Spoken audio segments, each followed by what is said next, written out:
So, yes, so they.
Thank you for being here tonight. So just few housekeeping items. We do have a very robust list of questions that has been compiled between feedback that we have gotten from East Allis Association as well as members from Liberty Heights Neighborhood Association. So in order to really cover all the questions, we are going to limit you. We have some lovely friends helper here who will be your, do you guys want to stand up? They will turn around so they can see you. Yeah. So they will be here too. And your reminder when your time is coming to end. So just please be really aware of that. We will cut you off. So once your time is up, you need to stop speaking and then we're going to move on to the next person. All right. No one's going to penalize you for not answering the question in time. We get it. That could be a great opportunity for you to continue to engage your constituents after the fact.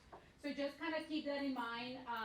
And of course, no one has been giving these questions in advance. So every candidate will be hearing this for the first time, which is a decision that we made that it would be better for them to just basically be asked to answer that. So we're not asking you anything that is going to.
So that you can obviously go back and look at some of that.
goes in red.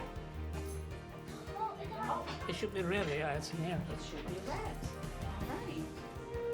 Well, he started 3 minutes early, so I think we can get started since he has already given us that time. Thank you for being here tonight. My name is Daisy Jimenez, and I am the president of Liberty Heights Neighborhood Association. In collaboration with East Allis Neighborhood Association and Liberty Heights Neighborhood Association, we are welcoming you tonight. I went over some housekeeping things for you to be aware. 11 questions, 1 minute each. We do have timers who will be helping you stay on track with your questions. And what we ask you is that you pay attention to that and just respect and stop at that moment. Like I said earlier, no one will penalize you for not being able to answer all the question within that time. We understand, but we just want to try to get a little sample of some of your thoughts and some ideas. We are very excited to see some new energy coming into District 1, and you have two very strong, solid neighborhood associations here. Really eager to be able to work with our city officials as we move forward with elections.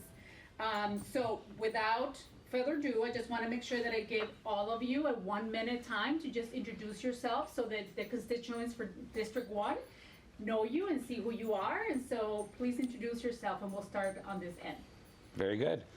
First, I'd like to thank the Liberty Heights and the East Allis Neighborhood Associations for inviting me here today. My name is David Race, and I've lived in West Allis for 31 years. I've lived in District 1 for 23 years. I've been in my house there. I work at Direct Supply. I'm an implementation specialist and a corporate trainer. I'm new to politics, but in business, I'm a professional and an entrepreneur, and the skills that I bring to the table are experience in leadership, process improvement, and negotiations, finance, and business. I have a bachelor's degree in business and marketing, and I have a master's degree in business administration from Cardinal Stritch University. I'm coming with bold and creative ideas. I will bring a new vision to West Allis, and I believe in efficient and transparent government. So I care deeply for West Allis. I care deeply for our district. I believe in transparent government and building a strong community. I genuinely want to serve this city and its residents. I will listen to the valid concerns, to your concerns, and I will give you a voice at City Hall. Thank you. Angelito? Good evening, everyone. First, I want to thank also the Liberty Heights Neighborhood Association and the East Allis Neighborhood Association for putting this forum together. My name's Angelito Tenorio, and I'm running for 1st District Alderman here in West Allis. A little bit about me. My parents, they immigrated from the Philippines in hopes of finding a better life. They came to Wisconsin, and they found West Allis, and they picked West Allis because they love the neighborhoods, the community, and West Allis is an affordable place to raise a family. My parents taught me to always give back, to be altruistic. So now I'm running for office in order to give back to the city that raised me, in order to give back to my hometown. I served in the Wisconsin National Guard, and it's that same sense of duty and service that motivates me to run for alderman. I really care about West Allis, and I believe West Allis has a lot to offer. So I wanna do everything I can in order to better our city, for our community, and for our residents, and to move West Allis forward. Thank you. Okay, thank you, Angelita, did a great job, anyway. So anyway, myself, I'll be Vince Vitale for the last 32 years, be in West Allis Common Council. I've been living West Allis for over 50 years.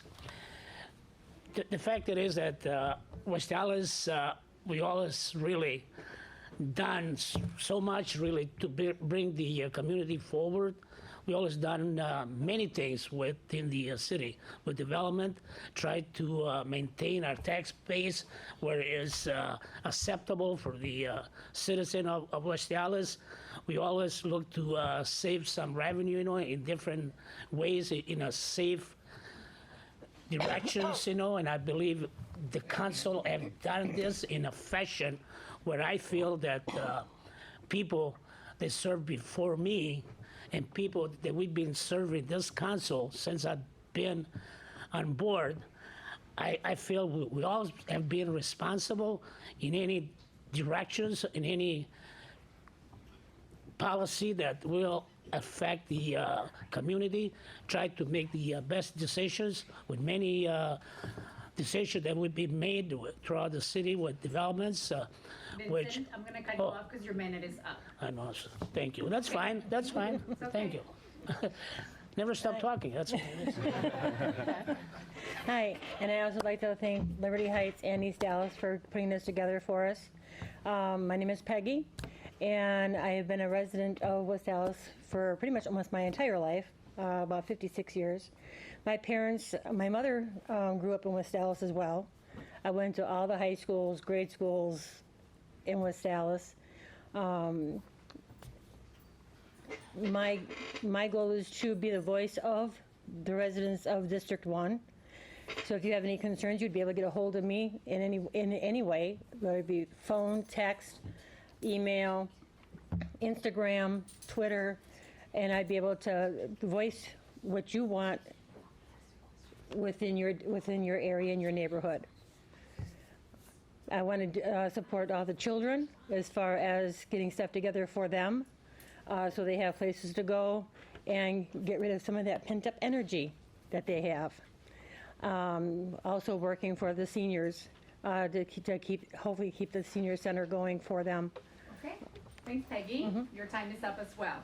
So we are going to go ahead and get started with the questions. We are doing a random way of selecting who would answer the questions. So we're not following any specific order.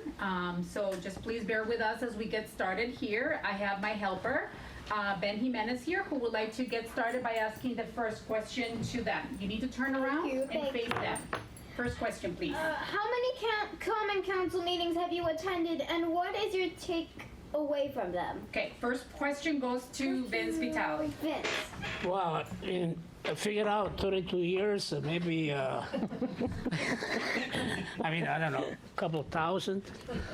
You know, really, I only miss maybe one or two meetings occasionally, once a year, but I have technically I have 100% attendance within the city council, you know. And even though I've been gone for a couple of weeks, I always respond to people, you know, effectively. You know, I never let anybody down in my years of service with the city. So and I believe that's part of the job, to be responsive on the many issues they do come up, you know, whether it's email, but years ago it used to be phone calls, but today it's more, the people over 50 or more, they always still call yet, you know. But the younger people, I mean, of course it's email or text message, you know, which is great, you know. Until about 10 years ago, really, I didn't know much about computer, you know. But as today, you know, really, I'm doing fine, you know. I take care of all the issues that do arise. Thank you, Vincent. Sure. Angelito, if you could go next. Same question. So I've been going to the council meetings since last year. I've been trying to go to every single one, so I'd probably say between 8 and 10 of them. And it's been incredible seeing, like, in action what the city does at the local level. Because I feel like right now a lot of people feel disconnected from the decision-making process, but seeing it in action, how it works, passing resolutions, the budget process, and I've learned that the aldermanic position, the city council has a lot of power to do a lot of good work for the people of West Dallas, particularly for the district, for District 1. So I've learned that the common council can be a powerful tool to advocate for our neighborhoods, for our community, and it can be a powerful tool to advocate for the issues we care about. Thank you. David? Over the 31 years that I've lived in West Dallas, I've been to a handful of meetings. But running for alderman, I also ran in 2012. I've watched them all on the video feed on YouTube.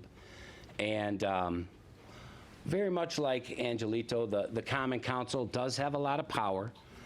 I've been very disappointed in some of the things that they've done. We saw the mayor give up some of his responsibilities to the city administrator, and that takes that administrative power out of our hands. So the mayor, by doing that, we voted for the mayor to do those duties. And that is something that now he is not responsible for. And that takes it out of your hands. That takes it out of our hands. I was also very surprised that our city is in trouble financially. So West Allis is not as financially sound as maybe some of us would like to think. And Peggy, same thing. How many common council meetings have you attended, and what's your takeaway?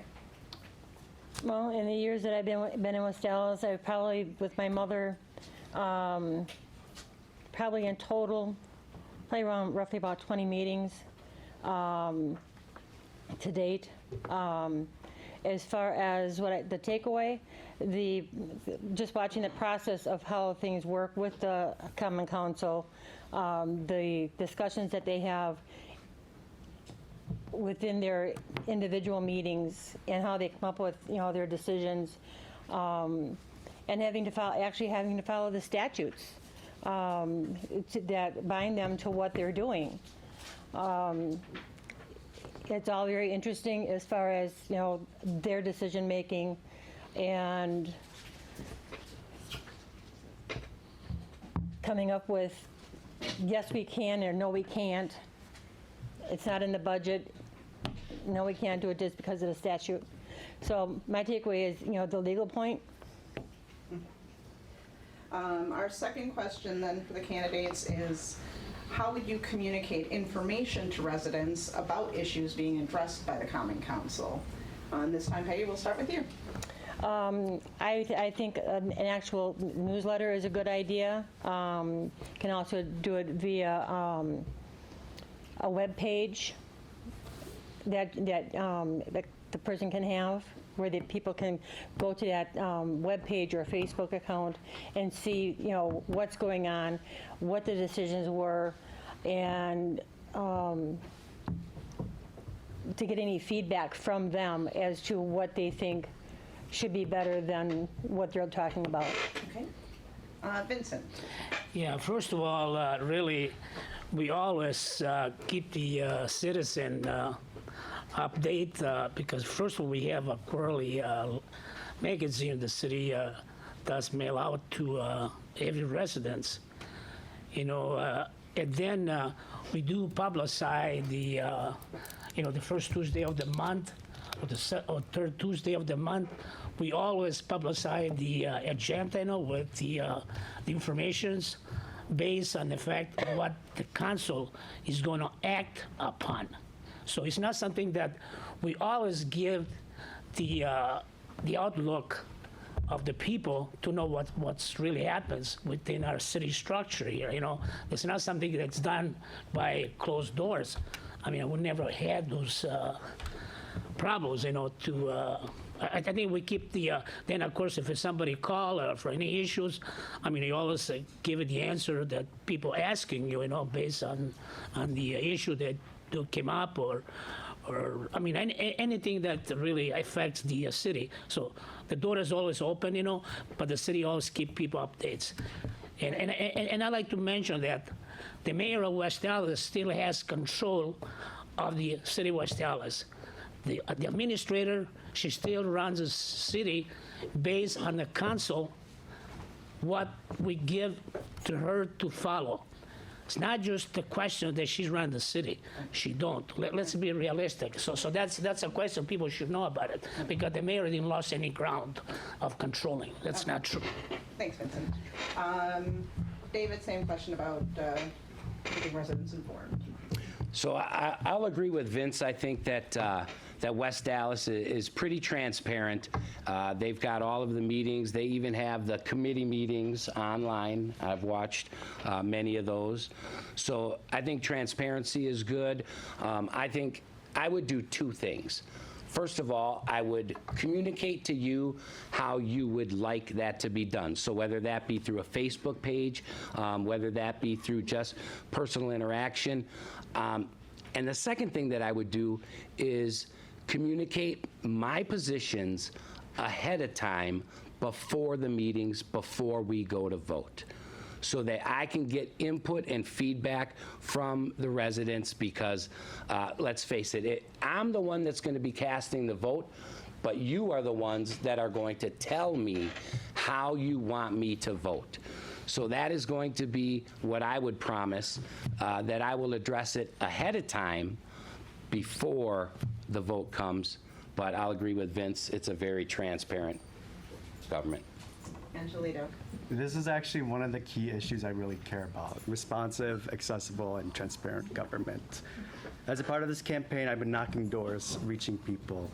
And someone I talked to recently has been in West Allis for 50+ years, votes in every election, but said that I was the first ever candidate or elected official to show up at their doorstep.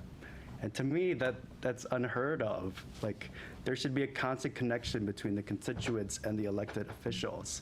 So something that I want to do, even after election day, is continue knocking doors, not just to talk about the issues I care about, to listen to them on what's happening in our neighborhoods and in our communities. Something very tangible, too, that I want to do is host town halls in different parts of the district. And it'd be very low cost, doing it at the local coffee shop or at a neighborhood meeting space, something where both elders can sit down and just update people on what's going on, but actually hear what's going on in the community.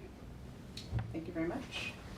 Our third question tonight, we'll start with Vincent, but everyone will get the same question.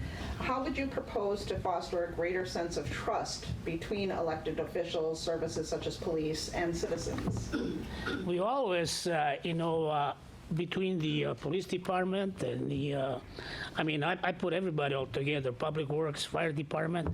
There's always a sense of communication. I believe West Allis Police Department always been really on top in relations to have what I put it, a personal connections with the public. Years back we had a neighborhood programs, that people used to have a party, at the National Night Out. So always the police department have done so many things, really. But then throughout the years, it kind of fade away. People don't want to be participating. They just kind of lost interest, and that's part of the questions, ask about. But we still have the personnel within our structure here, the police department, the fire department, they're always out there trying to make themselves visible, and the council just as well, We have done this, so it's not the questions the city been looking the other way, or the department said. Angelito. So this is something that's really important to me also, just having that constant connection between city leaders, public servants, and the people. Because if we don't have that, then there's mistrust. And then that's when a vicious cycle of people not going to our police officers or firefighters or city officials, and then the same thing where our city officials aren't connecting to the people. So I think the way to address that would be really integrating and making sure that our public servants are part of the community. And I think something that's really incredible that's been happening recently are our neighborhood associations. Just really getting to know your neighbors and having our firefighters and electeds and people come out to different events in the neighborhood and really promoting that, but also supporting that too. I think it's really important to show up, and that's when we can build trust between the city and the people of the First District. Thank you. Peggy? To build trust between the residents and the police department, like Vince said, the National Night Outs have actually gone away in the neighborhoods. And maybe with the help of some of the neighborhood associations, maybe we can start getting getting those back again, so the neighbors can start seeing each other and knowing who they are. So when they're walking in the neighborhoods, they can say, oh, he lives down the street, or I don't know this person. And that's the biggest thing. You have to know who's in your neighborhood. And when you're at home, you can't just close your blinds and say, I'm done for the night, I'm not worried about it. Everybody has to keep their eyes open for everything and contact the police. Don't be afraid to contact them. I think that, even if, during the day, if the officers could even, get into the neighborhoods and, talk to the kids, and show them that they're there. David? I'm a big fan of community policing, and I agree with all the candidates, Angelito, Vince, and Peggy. I think they all raise good points. I've absolutely seen the police officers coming to block parties, and I think that that should continue. But really building trust is very difficult in our current climate, especially with law enforcement and the public. And I think that one of the things that I would like to see is continued training for the police. I mean, they've got the McGruff crime dog coming out to the block parties, and that's great. They've got satellite police stations. So like Vince was saying, they're already in the community, and I absolutely appreciate that, and I would expect that that would continue.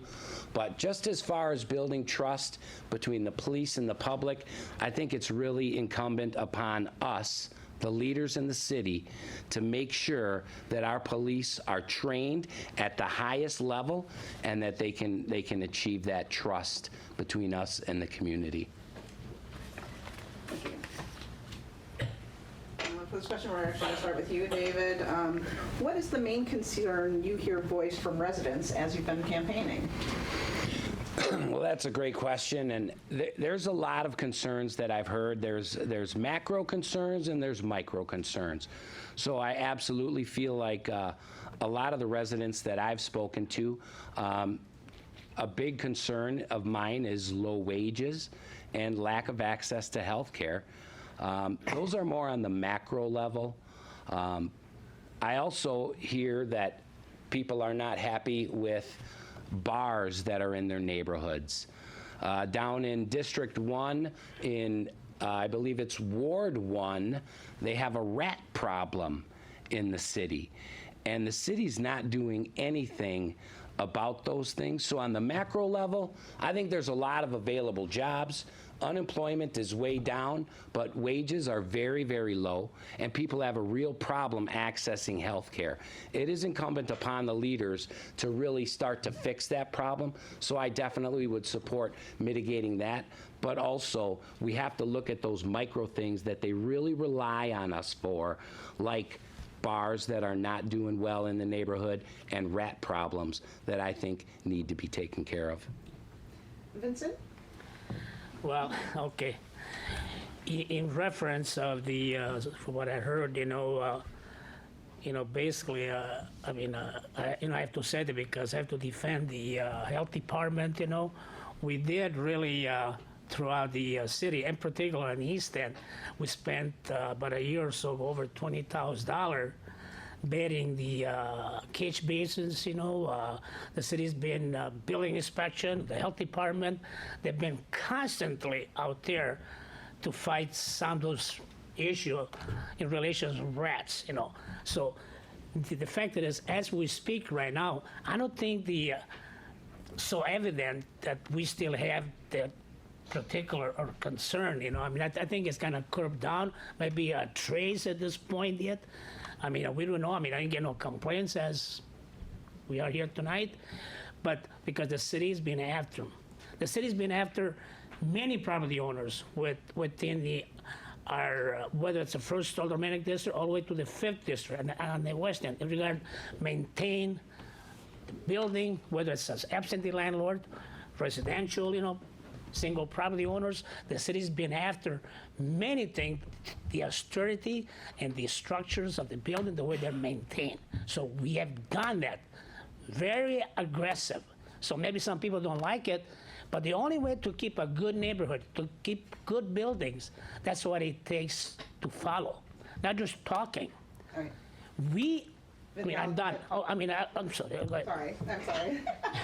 Angelito, what's the main concern you've heard voiced from residents as you've been campaigning? As I've been knocking on doors, talking to hundreds of our neighbors, I'd say the number one issue that comes up is public safety. We actually, and it's a legitimate concern, but actually at the Liberty Heights Neighborhood Association, the police chief came in I was talking about the statistics in District 1. Crime is actually on the way down, but there's always this perception of crime that is higher than what's actually happening in the community. But in order to address that little crime that's happening, I really believe in investing in our neighborhoods, investing in our community. Because like we've talked about before, if people don't know their neighbors, that's when crime happens. So that's why I'm really promoting community events, block parties, where people get to know each other on the ground, in their neighborhoods. That's how we address public safety, investing in our community and building that sense of community, building that sense of neighborhood. Peggy? What I've heard is people are concerned about speeding in the neighborhoods, where the blocks are, a little bit longer than a normal block. People, zoom through there, and, I think that basically we need to, maybe start thinking some speed humps to slow people down. They're also, also concerned with crime. And I know I had addressed this at the Liberty Heights Association meeting, is that down on, at the end of the streets where they meet Hank Aaron's Trail, we don't see a lot of police officers down that way. They might come down to 56 and turn up Walker, but they don't come all the way down. They don't see what's going on. And we have a lot of people that come from Milwaukee over the Hank Aaron Trail into Milwaukee, into West Allis, to do their drug deal, and then they go back. And that needs they need to start looking at that aspect. Thank you very much. Our next question for the candidates is, our district has a large number of rentals in our district. As the alderperson, are there ways that you can help increase owner-occupied homes and increase the participation and engagement of our renters in District 1? Angelina, you can start.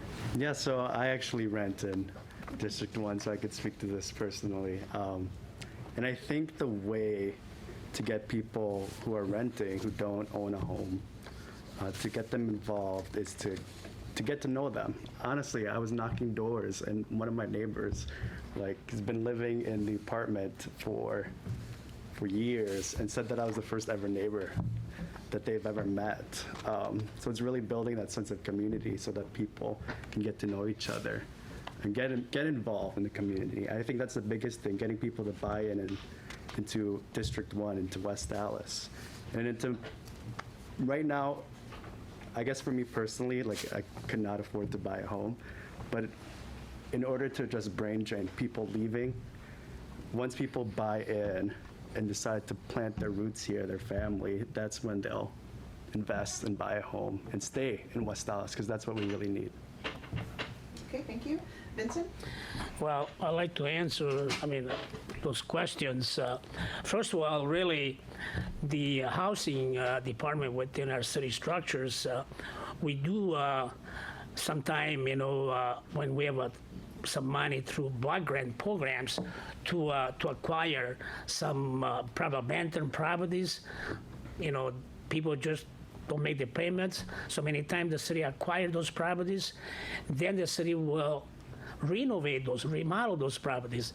So, and we try to sell those properties to people with a lower income. So we have some of those projects already in progress, and not just a year ago. It's been on for a long time already.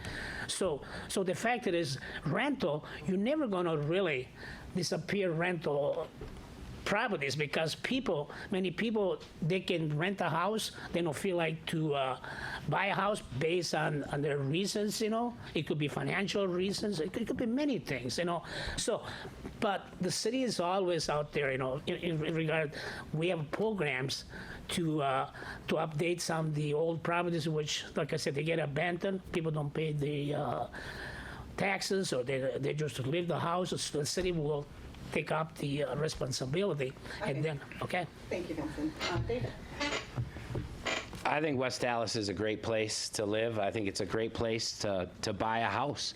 It's definitely affordable. So 31 years ago, when I bought my first house in West Allis, I used programs through the city.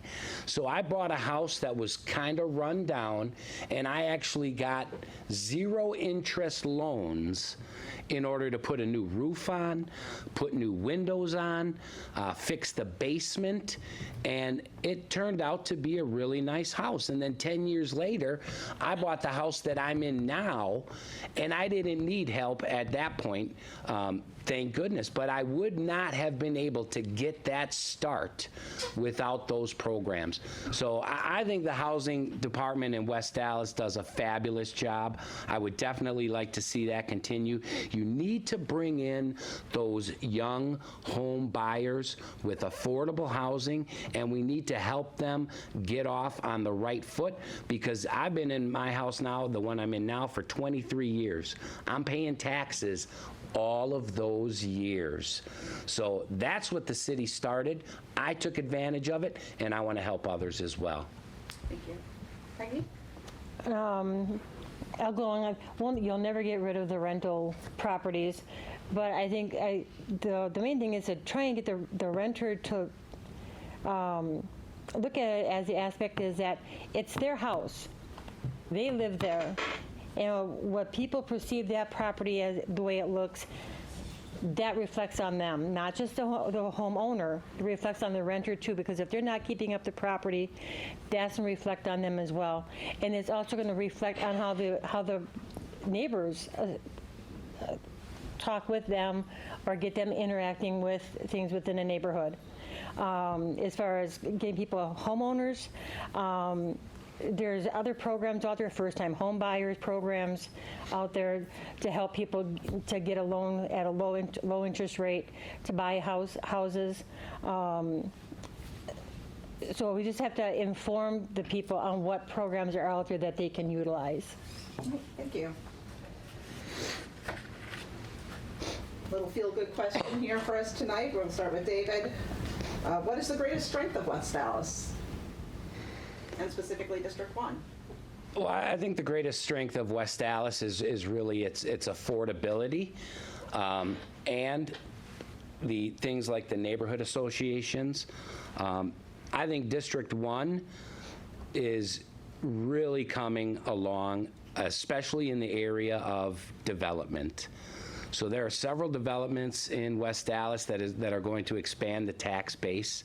That is great. I know Vince has been a part of those. Give you kudos for that, my friend. Good job. So the only thing that I think that we need to do is kind of improve the image of West Allis. I think a lot of people have a specific image of West Allis, and I think that they're wrong. I think that, we hear things like dirty Dallas and stuff like that. That's just not the case. West Allis it's a great place to live. It's a great place to raise kids, and it's a great place. Thank you. Angelito? I love West Allis. And I'd say one of the greatest things about our city, and particularly District 1, is our neighborhoods, our communities. Like when people come together, it's absolutely incredible.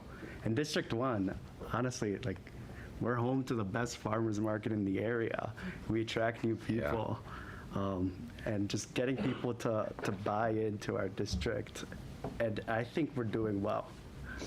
We're attracting a lot of new businesses, new restaurants in the area, but also investing in all parts of District 1 as well. I think that's really important. And we're only growing as a city, and I think we can do more moving forward. Awesome, thank you. Peggy? Well, with District 1, it's a community, just like, Angelito was saying and David was saying.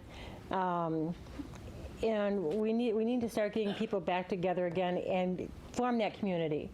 And so we get to know each other, and we get to know each other's little quirks. Don't play your music too loud, or don't race your car down the street. The kids in the neighborhood, so people can actually say stuff to neighbors, and not have somebody go off on them. And As far as the benefits of District 1, again, the farmer's market, we've got the nice apartment buildings going up, they're revamping 70th Street. So, yeah, I mean, we've got a lot of different things coming in that I think are going to strengthen District 1. Thank you. Vincent? Yeah, first of all, I'd like to really take not just the first aldermanic district, of course, I have to take the entirety of City of West Allis, you know.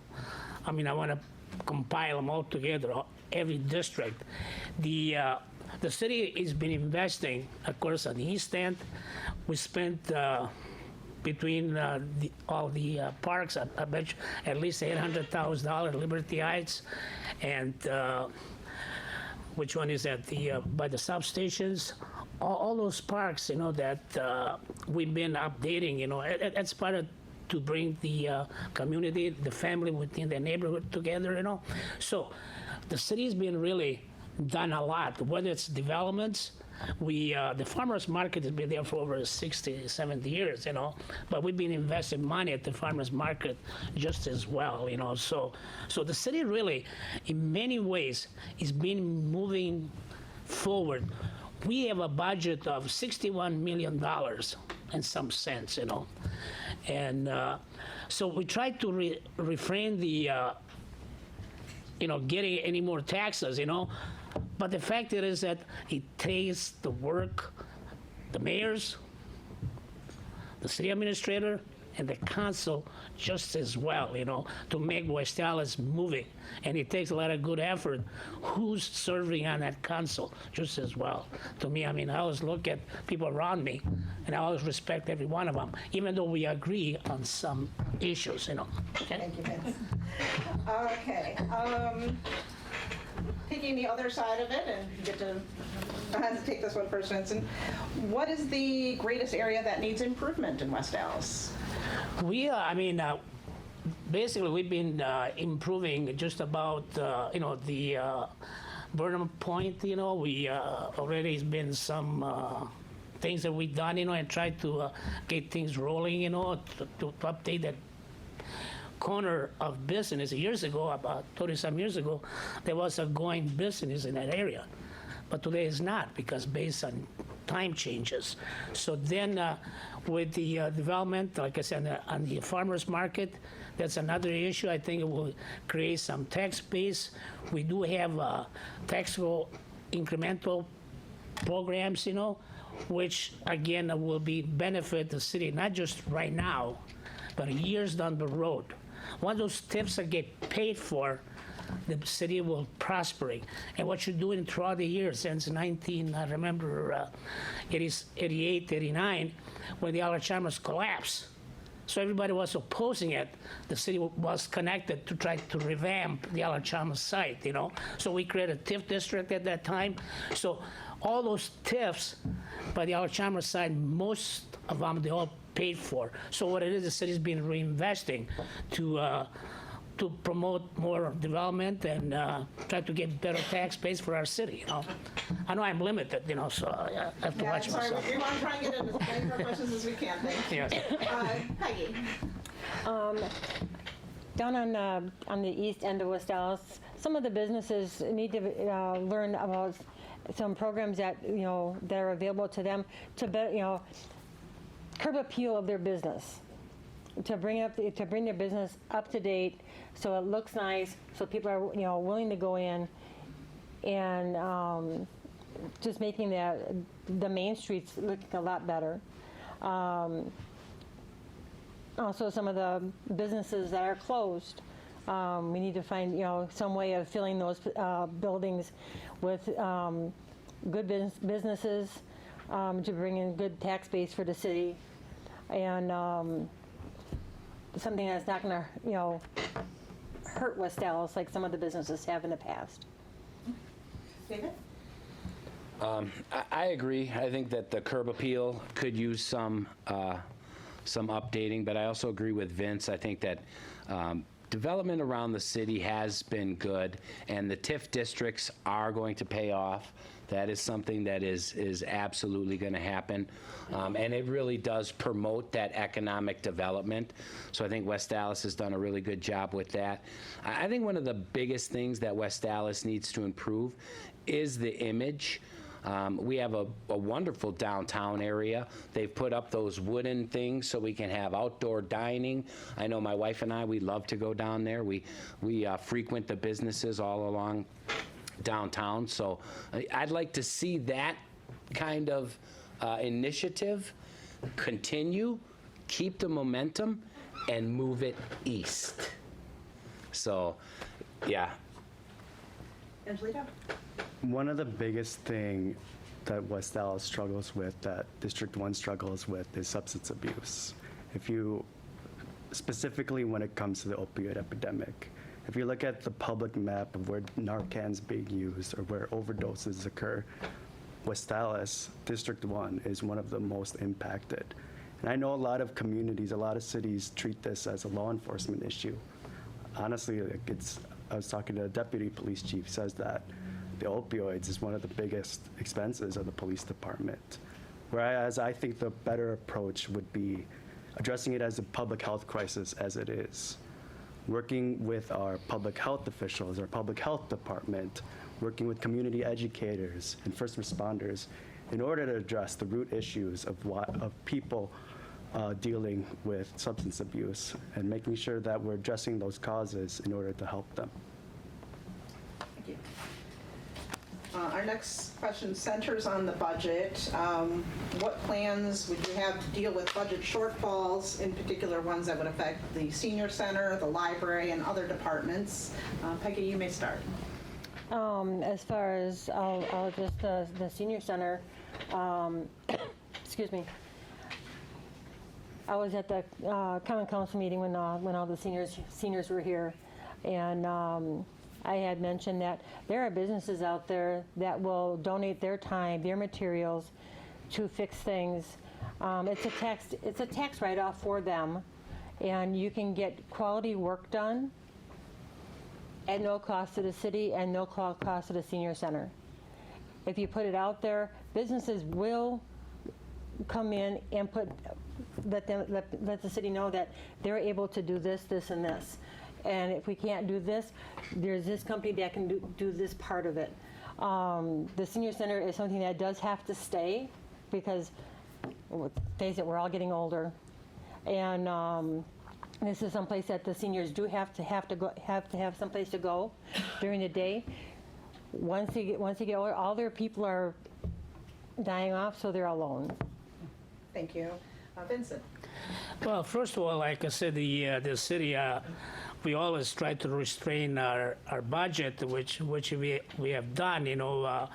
At the last budget, actually, we used $1.5 million was through the revenue and services through the health department, revenue that you get police department from fines, and many other sectors within our structures. So that's why we were unable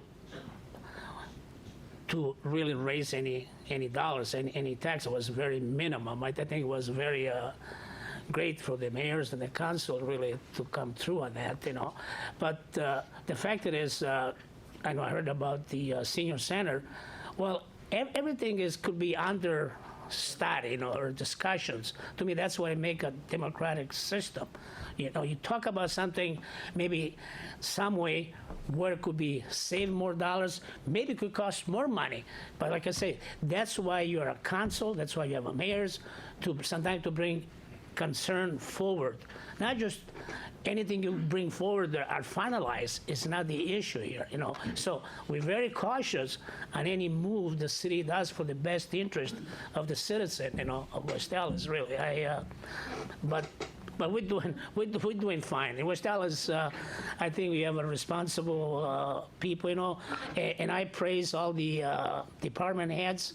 They're very responsible on their directions, what they propose and what they're doing within their department. So I have to speak loud for them. We have a good people within the structures, David?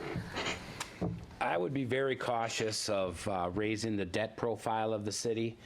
We've done that recently. And that is definitely something that I would not be in favor of, that I would not vote for. I think, and right now I know that the city administrator or the mayor has an initiative where every department head has to come before the mayor and say how they're going to cut 5% out of their budget. And I don't think it's going very well from what I've seen. The Common Council cut over $70,000 out of its budget by moving to the new healthcare system for the part-timers. So they're leading by example. They're actually making cuts, and now there's talk about narrowing down the districts, having less council persons. That's going to save money. So really the only one I see in West Allis that's trying to save money is the actual Common Council. That's on Vince. Good job. But I would like to see that continue throughout the city, because what I would commit to is the library is off the table. Angelito. I think for West Dallas, we need to expand our tax base. And right now, we can do that by attracting new businesses, new restaurants, and sustainable developments and redevelopments, especially in District 1. And for other budget shortfalls, I think we need to find creative ways to generate revenue. If necessary, we can do public-private partnerships if that makes the most sense, but also looking at other ways in order to address these budget shortfalls, because that's really important in our city and particularly within our district. Thank you very much. What is your perception of crime in our district specifically? And we'll start with you, David. My perception, I think that crime is fairly low. But it is a problem, and it's definitely a problem that we need to address. I think that as I've talked to people knocking on doors, I've heard a little bit about that. I think something that Angelito mentioned earlier with the opioid crisis, it kind of fits hand in hand with that. So I think that you kind of have to have a holistic way to solve these problems. They're very complex problems. But just specifically violent crime, I know that West Dallas is working with the Cardiff model. That shows great promise. I think figuring out when interagencies communicate and you can deploy resources to the areas where the problems actually are, that is key. So I think that momentum needs to go. But my perception of crime in West Dallas, especially in District 1, is it's fairly low, but it's still an issue. Angelito? As I talked about before, crime is down in our district, which is a good thing. And moving forward with this, I think just really, because effective policing can only do so much. And I think it's really important that people get to know each other in the neighborhood, as I've talked about before. And particularly when it comes to like spending and the budget, particularly with the opioid crisis, if we're able to lift that strain off of the police department and actually get to the root causes of these issues, if we're addressing poverty, if we're addressing access to employment, access to education, we save money as a city, and we're able to address these budget shortfalls moving forward in order to better our city and make sure that West Dallas is a place that no matter what background someone comes from, that they can succeed here. Peggy? I'll go with Angelito on that, getting the people involved in making sure that they know their neighbors. And you can't come home from work, close your blinds, and say, I'm done for the night. You have to keep your windows open so you can see what's going on outside. My windows are open almost all night until I go to bed. And that's usually not till midnight, 1 o'clock in the morning. And so whenever I see headlights, I'm always looking. I want to see who's turning around. You're pulling into my neighbor's driveway, who are you? And if they're just backing out, okay, great. But you have to make sure that you're watching what's going on in your neighborhoods And if you see something that's not right, call the police. You can't just leave it up to, like I was saying, cops don't come down our street, and that's why I watch, because I want to make sure that our neighborhood is safe, and if I can save somebody from getting robbed, I'm there for it. Vincent? Well, in regard the opium crisis, which is really down, in our area, really, or any drugs, Myself, really, I've been, of course, in my district, the last, 32 years and the last 20 years now, I always been getting like emails from, really in a good neighborhood, like 65th Ace to Arthur, a house nobody live in, and what happened, the guy was on the property, but he didn't live there. So he had a trafficking pattern that people used to purchase their drugs, So the only job, really, the alderman that we can really pursue, first of all, to find out from neighbors, which in many cases, the neighbors, they have a good eyes if you pay attention what's happening. So they call you alderman. Many times people, they don't like to call the police department. So our job is to refer that to the police department. So that's all those years that I've been on a council. That's what I have done. And I'm telling you, West Allis Police Department, many times they have our marked squad cars, which they patrol the area for a while and see the activities occurs, the timing, and whether it's in the morning, evening hours, and that's, I feel we're doing pretty well. And again, I praise the leadership within the police department. They're doing a fantastic job. Last night I was out, and I see that, many people say, well, there's no police around. I saw about 4 or 5 squad cars between Washington Street all the way to Arthur. 4 or 5 squad cars, and that's it. I'm sorry, Vincent. I don't want to, because otherwise I can't talk for 2 hours, I was enjoying this story. No, hey, it's hard to interrupt when he's crazy. I'm sorry that Yeah, absolutely. but you stop me anytime, Okay. Our next question is, are there areas of concern regarding traffic that you would champion? What is your opinion of roundabouts, bump outs, or other means of traffic control? Angelita, we'll start with you. I'm actually a proponent of roundabouts. Studies have shown that they are a good way to mitigate traffic. Reckless driving and speeding is another issue that people talk about, and like the pros of roundabouts, it's a natural way to get people to slow down. And if there is a car accident, it's a less lethal car accident because of the angle that cars hit each other, rather than people blowing through stoplights or stop signs or red lights or speeding through yellow lights. So that'd be something I'd support in order to address reckless driving and speeding in our communities. And we don't have wasted electrical light fixtures, and it's more sustainable as well. Peggy? In the actual neighborhoods, I'm in favor of the speed humps to slow people down, especially for the safety of the children. Maybe around the parks, so they're slowing down. So if the kids are crossing the street to get to the park or going home, they're already at a slow pace. They can stop in time before the kids are out into the street. As far as roundabouts, I don't think we have too many areas where we can actually put a roundabout, but if it'll slow people down and curb accidents, I'll go for it. Vincent?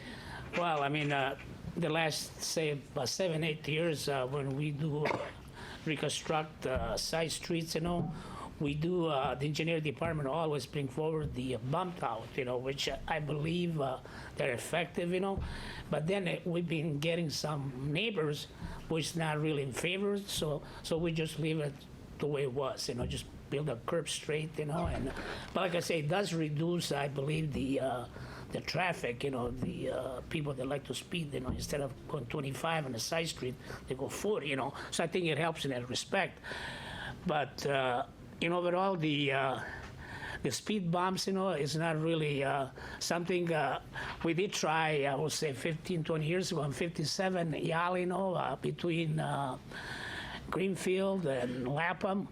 And the first year, the driver from Public Works, he went down on 57 through the alley and he tore the thing apart. You know, because people wanted.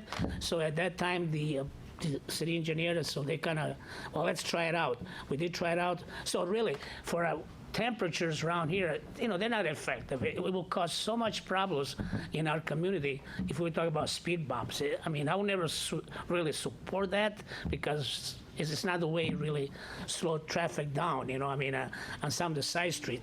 Okay, sorry. That's all. That's all. And then David. I think very much like Vincent said, you really have to consult with the city engineer, see what's going to work to slow down traffic. I think narrowing the lanes is definitely something. I think more police enforcement.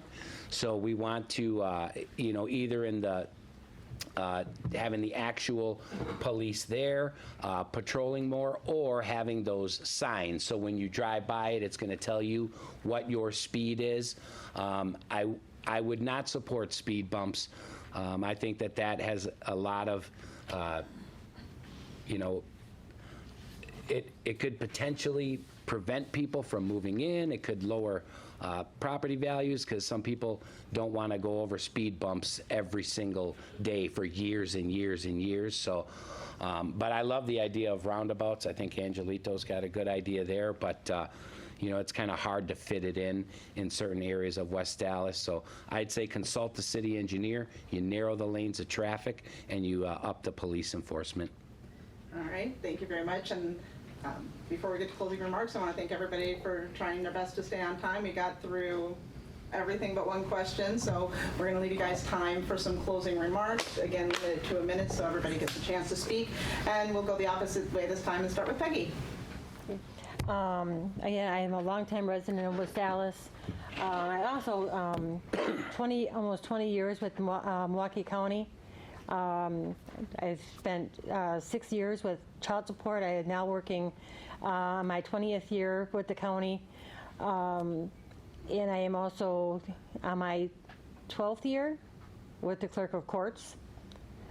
I work hand in hand with statutes, Court of Appeals, court records. I basically am a one-man department for the clerk of courts. So I do have some experience with statutes and knowing how budgets work for the time that I've been with the county. And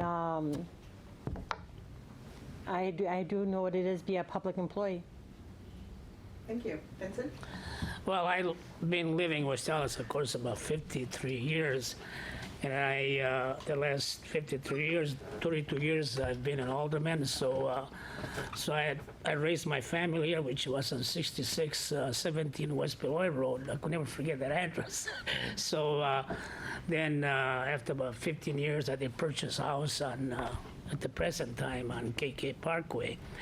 So for me, always been connected, you know, with our city, you know, from beginning, you know, when I put my first foot in West Allis. So I've been very dedicated, being connected with the public, you know. I mean, whether it was the Holy Name Society within the church and many other organizations, the Lions Club, and on and on. Mayor Barlick, back then, he appointed me on what was it, fire, not the commission, or what was it, commission and public commission, I think, was for safety, you know. So that was the first beginning, you know. So what I'm saying, I always been connected within our community, you know. I always had a good interest, you know, and I always been devoted elected official, really in many angles of our community, you know. I always have been out there. I always been, you know, Angelito mentioned, I respect him anyway, you know. He mentioned that, the person that probably they moved in 2 years ago. But you know what, for 32 years, maybe not the last 5-6 years, but I've been knocked doors for at least 25 years, you know. I mean, don't make me cut shopping. I mean, really. So any place you go, I mean, who's this guy here, you know? I mean, so the question is, if people ask any questions, to me, I mean, I've been communicating with them in a different levels, really, in a different levels. So that's why, I mean, now, I mean, well, I don't go door to door this year. I don't. I mean, really, I'm not. I got some campaign signs out. I mean, why I should lie about it? I'm not lying because today I've been out there. I mean, let me finish. I've been out there, and many people today don't even answer the door. Really, if you don't know, don't really know you, you know. Yep. That's reality, you know. Okay, sorry about that. You know, I mean, Just trying to do my job. I know. I'm proud to be from West Allis. Our city has so much to offer, and I'm really excited about the direction our city is going in, and I think we can do more. Something that I haven't mentioned yet, but that I really care about is the environment. I work for an environmental organization called Wisconsin Conservation Voters, and I think there's an opportunity for West Allis to be a leader in clean energy. Moving our city towards clean energy, it'd be as simple as investing in solar panels, and it'd eventually pay for itself, and it's good for the environment. We save money. And I think that's something that we can do. We can be the first city in southeast Wisconsin to commit to 100% clean energy, and that's super powerful. And that turning our city clean and green is so important, and also addressing the image that our city has. I really want West Allis to be a city where everyone feels welcome, where everyone can thrive, regardless of where they come from, where they're born, the color of their skin, how old they are. They can find a place in our city in order to thrive and do better and to move forward together. Thank you. David? Put in the simplest terms, if elected, the alderman's job is to make sure that our city is the best that it can be, keep our roads and infrastructure projects, make sure that they get completed, keep crime low, make sure that our police and fire and first responders have the equipment and the training that they need, and do all of that with the least amount of money and the least amount of waste possible. That is what I would commit to you. I'll use my skills in leadership, process improvement, and finance to ensure a high level of services, while at the same time holding the line on property taxes. I believe that if you vote for me, I will offer my integrity, I offer my time, and my strengths. I care about West Allis, and I care about you. And I am asking you to vote for me. And one last thing, remember, you get to pick 2 candidates. So I myself am a voter as well. And I am impressed at the level of candidates that our district has put forth. Angelito is a very impressive young man. He's running an aggressive campaign. He's got a lot of new ideas, and that's exactly what we need in our district. Vince has amazing experience. He's been doing this probably longer than some of us have been on Earth. Thank you. Thank you, But he Dave. I has a appreciate lot of that. experience, and he's done it for a long time. And Peggy, you can tell that she cares absolutely about our city and that she cares about people, and that's what we need as well. So remember, you get to pick 2, and I am asking you to vote for me as well. Thank you so much. This has been great to be able to hear that, believe it or not. I did hear to every single answer that you have provided tonight. Mommy duty call, so I had to kind of step out and care for my children. I want to just let you know that we appreciate, on behalf of Liberty Heights of Neighborhood Association and East Dallas Neighborhood Association, we appreciate you taking the time to answer our questions. This is a continuation, so we would look forward to hearing through your own platforms, questions that you are going to continue to hear from your constituents. So we thank you so much for being here today. I also like to acknowledge all the participants that are here from our specific associations as well, who are eager to be able to get to know you and be able to hear more from you as well. We do have refreshments courtesy of East Allis Neighborhood Association, so please stick around for as long as we can in here. And again, this will be televised, so it has been televised, so it will be recorded and available. So you're welcome to share that as well through your own platforms. Thank you so much. Thank you so much for being here. Thank you.